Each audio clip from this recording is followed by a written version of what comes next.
ಇನ್ನು ಬಾಗಲಕೋಟೆಯಲ್ಲಿ ಟ್ರ್ಯಾಕ್ಟರ್ ಕದ್ದಿದ್ದಂತಹ ಕಿರಾತಕ ಅಂಧರಾಗಿದ್ದಾನೆ. ಬರೋಬ್ಬರಿ 40 ಲಕ್ಷ ರೂಪಾಯಿ ಮೌಲ್ಯದ ಟ್ರ್ಯಾಕ್ಟರ್ಗಳನ್ನು ಈತ ಕದ್ದಿದ್ದ. ಟ್ರ್ಯಾಕ್ಟರ್ ಬಾಡಿಗೆ ಪಡೆದು ವಾಪಸ್ ಕೊಡದೆ ಹಲವರಿಗೆ ಮೋಸ ಮಾಡಿದ್ದಾನೆ. ಗದಗ ಜಿಲ್ಲೆಯ ರೋಣ ಮೂಲದ ಪರಶುರಾಮ್ ಬಂಧಿತ ಆರೋಪಿಯಾಗಿದ್ದಾನೆ. ಈತನಿಂದ 9 ಟ್ರ್ಯಾಕ್ಟರ್ 5 ಟ್ರ್ಯಾಲಿಗಳನ್ನು ಪೊಲೀಸರು ಈಗ ವಶಕ್ಕೆ ಪಡೆದುಕೊಂಡಿದ್ದಾರೆ. ನಾಗರಾಜ್ ಅನ್ನೋರ ಟ್ರ್ಯಾಕ್ಟರ್ ಕಳ್ಳತನ ಮಾಡಿರುವ ಹಿನ್ನೆಲೆಯಲ್ಲಿ ಅದರ ಬಗ್ಗೆ ದೂರನ್ನು ಕೊಡಲಾಗಿತ್ತು.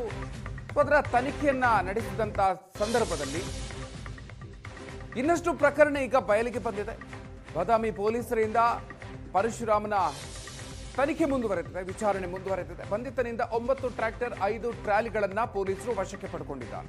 ಈತ ಟ್ರ್ಯಾಕ್ಟರ್ಗಳನ್ನ ಕಳ್ಳತನ ಮಾಡೋದನ್ನೇ ಕಾಯಕ ಮಾಡಿಕೊಂಡಿದ್ದ ಅನ್ನುವಂಥ ವಿಚಾರ ಈಗ ಗೊತ್ತಾಗ್ತಾ ಇದೆ.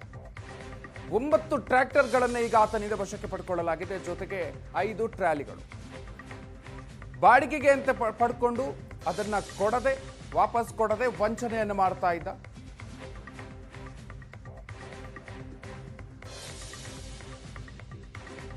ಬಾಗಲಕೋಟೆ ಜಿಲ್ಲೆಯ ಬಾದಾಮಿ ತಾಲೂಕಿನಲ್ಲಿ ಒಂದು ವಿಶೇಷ ಪ್ರಕರಣ ದಾಖಲಾಗೈತಿ. ರೈತರಿಗೆ ಒಂದು ಅನ್ಯಾಯವಾಗಿದೆ. ಪ್ರತಿಯೊಂದು ಬಾದಾಮಿ ತಾಲೂಕಿನ ರೈತರಿಗೆ ಒಬ್ಬ ಹಳ್ಳಿಗಳಲ್ಲಿ ಹೋಗಿ ಅವರಿಗೆ ಟ್ರ್ಯಾಕ್ಟರು ಮತ್ತು ಬಾಡಿಗೆ ಬೇಕು ಅಂಥೇಳಿ ಅವ್ರನ್ನ ಮೈಂಡ್ ವಾಶ್ ಮಾಡಿ ಒಬ್ಬ ಖದೀಮ ಒಂದು 9 ಇಂಜಿನ್ಗಳನ್ನು ಮತ್ತು 5 ಟೇಲರ್ಗಳನ್ನು ಕದ್ದು ಈಗಾಗಲೇ ಬಾದಾಮಿ ಪೊಲೀಸ್ ಸ್ಟೇಷನಲ್ಲಿ ಪ್ರಕರಣ ದಾಖಲಾಗಿದೆ. ಅದಕ್ಕೆ ಈ ಕೂಡಲೇ ಬಾಗಲಕೋಟೆ ವರಿಷ್ಠ ಅಧಿಕಾರಿಗಳು ಇದರ ಬಗ್ಗೆ ಹೆಚ್ಚು ಗಮನ ಹರಿಸಿ ಆ ನೊಂದ ರೈತರಿಗೆ ಒಂದು ಪರಿಹಾರ ಒದಗಿಸಿಕೊಡಬೇಕು. ಅವೇನು ಕದ್ದಾನಲ್ಲ ಪರಶುರಾಮ ಗದಗಿನ ವ್ಯಕ್ತಿ, ಆ ವ್ಯಕ್ತಿಗೆ ಒಂದು ಕಠಿಣ ಕ್ರಮ ಕೈಗೊಳ್ಳಬೇಕು ಅವನ ಮೇಲೆ. ಯಾಕೆ ಈ ರೈತರಿಗೆ ಒಂದು ಟ್ರ್ಯಾಕ್ಟರ್ ತೊಗೋಬೇಕಾದ್ರೆ ಭಾಳ ಪರಿಸ್ಥಿತಿ ವಜ್ಜೆ ಇರ್ತೈತಿ. ಅದಕ್ಕೆ ಅವ್ರಿಗೆ ಏನಪ್ಪ ಇಂಜನ್ ಏನು ತುಡು ಮಾಡ್ಯಾನ ಆ ರೈತರಿಗೆ ಮತ್ತು ಟೇಲರ್ ಏನು ತುಡು ಮಾಡ್ಯಾನಲ್ಲ ಆ ರೈತರಿಗೆ ಅವ್ರನ್ನ ಟೇಲರ್ ಮತ್ತು ಇಂಜನ್ಗಳ ಮರಳಿ ಒದಗಿಸಿಕೊಡ್ಬೇಕು ಮತ್ತು ಅವರಿಗೆ ಸೂಕ್ತ ಪರಿಹಾರ ಕೊಡಬೇಕು. ಇದು ಕೊಡದೇ ಹೋದಲ್ಲಿ ನಾವು ಕರ್ನಾಟಕ ರಾಜ್ಯ ರೈತೋದಯ ಹಸಿರು ಸೇನೆ ವತಿಯಿಂದ ಒಂದು ಉಗ್ರ ಹೋರಾಟ ಹಮ್ಮಿಕೊಳ್ತೀವಿ.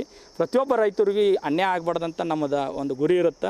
ಅದಕ್ಕೆ ಕೂಡಲೇ ವರಿಷ್ಠಾಧಿಕಾರಿಗಳು ಗಮನ ಹರಿಸಬೇಕು ಮತ್ತು ಬಾದಾಮಿ ಪೊಲೀಸಿನ ಅಧಿಕಾರಿಗಳು ಹೆಚ್ಚು ಮುತುವರ್ಜಿ ವಹಿಸಿ ರೈತರಿಗೆ ಯಾವುದೇ ರೀತಿ ಅನ್ಯಾಯ ಆಗಬಾರ್ದಂತೆ ನಾವು ಮಾಧ್ಯಮ ಮುಖಾಂತರ ಮನವಿ ಮಾಡ್ಕೋ. ಬಾಗಲಕೋಟೆ ನಮ್ಮಲ್ಲಿ ಬಾದಾಮಿ ಪೊಲೀಸ್ ಸ್ಟೇಷನ್ ವ್ಯಾಪ್ತಿಯಲ್ಲಿ ಕ್ರೈಮ್ ನಂಬರ್ 97/2026 ಅಲ್ಲಿ ಥೆಫ್ಟ್ ಸೆಕ್ಷನ್ನಲ್ಲಿ ನಾವು ನಾಗರಾಜ್ ಅಂತ ಒಬ್ಬರು ಕೆಂದೂರ್ ಅವ್ರ ವ್ಯಕ್ತಿ ಇದು ಕಂಪ್ಲೇಂಟ್ ದೂರ ಮೇಲೆ ನಾವು FIR ರಿಜಿಸ್ಟರ್ ಮಾಡಿದ್ದೀವಿ. ಅವ್ರದ್ದು ಟ್ರ್ಯಾಕ್ಟರ್ ಇಂಜನ್ ಕಳ್ತನ ಆಗಿತ್ತು. ಅವರು ಒಬ್ರದ್ದು ಸಸ್ಪೆಕ್ಟ್ ವ್ಯಕ್ತಿದು ಹೆಸರು ಕೂಡ ಹೇಳಿದ್ರು. ಒಬ್ಬರು ಬಂದು ನಮಗೆ ಫಸ್ಟ್ ಈ ಟ್ರ್ಯಾಕ್ಟರ್ ನಾವು ಎಂಗೇಜ್ ಮಾಡ್ತೇವೆ ಅಂದರೆ ಬಾಡಿಗೆಗೆ ತಗೋತೀವಿ ಅಂತ ಹೇಳಿ ಹೋದರು. ಅವರು ಒಪ್ಪಲಿಲ್ಲ. ಆದರೆ ಅದೇ ರೀತಿ ಯಾವ ಸ್ಪಾಟಲ್ಲಿ ಇದ್ದರೂ ಅದೇಯಿಂದ ಅವರು ತೊಗೊಂಡು ಹೋಗಿದ್ದಾರೆ. ಅವ್ರ ಪರ್ಮಿಷನ್ ಇರೋದೇ ಕಳ್ತನ ಮಾಡಿ ತೊಗೊಂಡು ಹೋಗಿದ್ದಾರೆ. ಅವ್ರ ಮಾಹಿತಿ ಮೇಲೆ ಪ್ಲಸ್ ನಮ್ಮೆಲ್ಲ ಟೀಮ್ ಎಲ್ಲ ವರ್ಕ್ ಆದ ನಂತರ ನಾವು ಒಬ್ರಿಗೆ ಪರಶುರಾಮ್ ಫಕೀರಪ್ಪ ತೊಬಾಕಿ 45 ವರ್ಷ, ಹೀರಾಪುರ್ ಗದಗ ಜಿಲ್ಲೆ ವಾಸಿ, ಅವನಿಗೆ ನಾವು 2 ಡೇಸ್ ಹಿಂದೆ ನಾವು ಫಾಲೋ ಮಾಡಿ ನಿನ್ನೆ ನಾವು ಸೆಕ್ಯೂರ್ ಮಾಡಿದ್ದೀವಿ. ಅವ್ರ ಕಡೆಯಿಂದ ಈ ನಾಗರಾಜ್ ಅವ್ರದ್ದು ನಮಗೆ ಇಂಜನ್ ಕೂಡ ಸಿಕ್ಕಿದೆ. ಅದರ ಜೊತೆಗೆ ಮತ್ತೆ ಇನ್ಕ್ವೈರಿ ಮಾಡುವಾಗ ಇನ್ನೂ 8 ಇಂಜನ್ ಮತ್ತು 5 ಟ್ರ್ಯಾಕ್ಟರ್ ಅವ್ರ ಕಡೆಯಿಂದ ಟೋಟಲ್ 9 ಇಂಜನ್, 9 ಇಂಜನ್ಸ್ ಮತ್ತು 5 ಟ್ರೇಲರ್ ನಮಗೆ ಅವ್ರ ಕಡೆಯಿಂದ ರಿಕವರಿ ಆಗಿದೆ. ಈ ಎಲ್ಲ ಟ್ರ್ಯಾಕ್ಟರ್ ಮತ್ತು ಇಂಜನ್ದು ಸುಮಾರು ವ್ಯಾಲ್ಯೂ 38.5 ಲ್ಯಾಕ್ ತನಕ ಆಗುತ್ತೆ. ಇನ್ನೂ ನಾವು ಇನ್ಕ್ವೈರಿ ಮಾಡ್ತಾ ಇದ್ದೀವಿ. ಈ ಇಂಜನ್ ಬೇರೆ ಬೇರೆ ನಮ್ಮಲ್ಲಿ 1 ಇಂಜನ್ ರಿಲೇಟೆಡ್ ಒರಿಜಿನಲ್ 1 FIR ಆಗಿದೆ. ಇನ್ನೂ 8 ಇಂಜನ್ ಮತ್ತು 5 ಟೇಲರ್ದು ಓನರ್ಗೆ ಹಿಡಿದ್ಬಿಟ್ಟು ನಾವು ಅವ್ರ ಕಡೆಯಿಂದ ನಮ್ಮ ಲಿಮಿಟಲ್ಲಿ ಇದ್ದರೆ ನಾವು ಇನ್ನೂ ಹೊಸ ಕೇಸ್ ರಿಜಿಸ್ಟರ್ ಮಾಡಿ ಅವರಿಗೆ ಆದಷ್ಟು ಬೇಗ ಪ್ರಾಪರ್ಟಿ ಕೊಡಿಸೋದು ವ್ಯವಸ್ಥೆ ಮಾಡ್ತೀವಿ. ಈಗಾಗಲೇ ಈ ಪರ್ಸನ್ಗೆ ಸೆಕ್ಯೂರ್ ಮಾಡಲಾಗಿದೆ. ನಾವು ಇವತ್ತು ನಮ್ಮ ಪ್ರೊಸೆಸ್ ಮುಗಿಸ್ಕೊಂಡು ಅವರಿಗೆ ಪ್ರೊಡ್ಯೂಸ್ ಮಾಡ್ತೀವಿ. ನಮ್ಮಲ್ಲಿ ಬಾದಾಮಿ ಪೊಲೀಸ್